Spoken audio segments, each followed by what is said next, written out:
Ewan ko, kung kapatid niyo yun, baka mas malala pa yung emosyon niyo. Hindi lang kami sobrang sweet talaga ni Shailene na as usually na magkakapatid na parang hug-hug, tikit. Di kami ganun. Kami masyadong sweet. Pero talagang kapag may mga ganyang pangyayari, talagang sobrang nagiinit yung ulo ko. Di talaga ako okay sa mga ganyan na sasaktan mo yung kapatid ko. Lalo na kung kaya pa namang idaan sa usapan.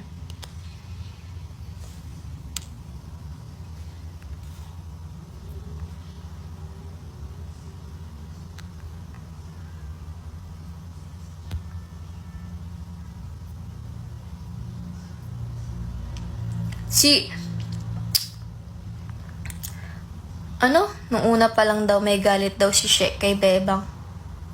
Kasi, dapat nga kasi pag-usapan nila yun, i-address niya kung tatanungin ni Bebang kung talagang bakit kami galit o bakit kami sama ng loob sa akin. Or si Shailene lang ba yung may sama ng loob? Baka may sama din ng loob si Bebang. Pag-usapan kasi nga. Siko naman. Ano deserve lang yan ng kapatid mo? Hoy, hindi deserve ng kapatid ko yun.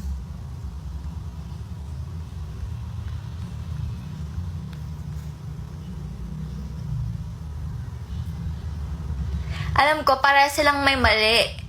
Ayun, hindi, aminado ako doon, gets ko yung point, para silang may mali.